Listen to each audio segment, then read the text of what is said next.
Eliminator match లో sun Risers Hyderabad పై ఘన విజయంతో మంచి ఊపి మీద ఉన్న రాజస్థాన్ రాయల్స్ ఇక తమ తదుపరి డూ ఆర్ డై పోరుకు సిద్ధమైంది. రేపు 29వ తేదీన రెండో క్వాలిఫైర్ లో గుజరాత్ టైటాన్స్ తో రాజస్థాన్ రాయల్స్ తలపడనుంది. ఈ మ్యాచ్ లో గెలిచి ఫైనల్లో డిఫెండింగ్ ఛాంపియన్ రాయల్ ఛాలెంజర్స్ బెంగళూరుతో తలపడాలని రాజస్థాన్ భావిస్తుంది. ఇక ఇప్పటికే తొలి క్వాలిఫైర్ లో గెలిచి ఆర్సీబీ నేరుగా ఫైనల్ బెర్త్ ఖరారు చేసుకోగా ఆ తొలి క్వాలిఫైర్ లో ఓడిపోయిన గుజరాత్ టైటాన్స్ ఇప్పుడు రెండో క్వాలిఫైర్ లో రాజస్థాన్ తో తలపడనుంది. దీంతో రెండో ఫైనలిస్ట్ ఎవరో తేల్చేందుకు న్యూ చండీగఢ్ లో గుజరాత్ టైటాన్స్ తో రాజస్థాన్ తలపడనుంది.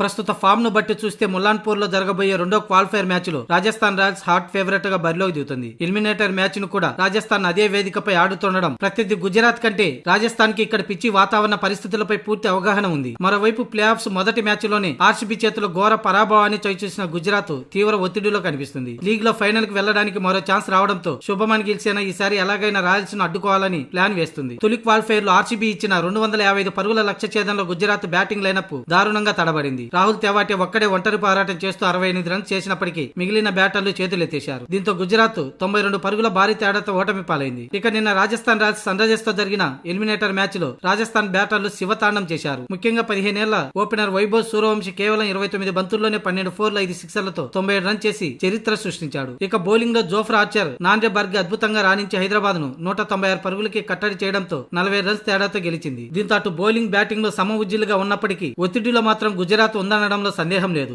ఇప్పటికే ముల్లాన్పూర్ లో ఎలిమినేటర్ మ్యాచ్ లో గెలిచిన రాజస్థాన్ ఇప్పుడు అదే పిచ్ పై రెండో క్వాలిఫైర్ లో ఆడుతుండడం ఆర్ఆర్ కు కలిసి వచ్చే అంశం. మొత్తంగా ఈ రెండో క్వాలిఫైర్ లో తొలి 5 ఓవర్లలోనే ఫలితం ఎటు వెళ్తుందో తేలిపోనుంది. ఎందుకంటే తొలి 5 ఓవర్లలో గుజరాత్ బౌలర్లు సూర్యవంశీని అడ్డుకుంటే అంటే త్వరగా తన్ని అవుట్ చేస్తే గుజరాత్ కు ఛాన్స్ ఉంటుంది. ఒకవేళ సూర్యవంశీ విధ్వంసం సృష్టిస్తే మాత్రం మరోసారి మ్యాచ్ వార్ వన్ సైడ్ గా ముగిసే అవకాశం ఉంటుంది. దీంతో మొత్తంగా తొలి 5 ఓవర్లలోనే అటో ఇటో తేలిపోనుంది.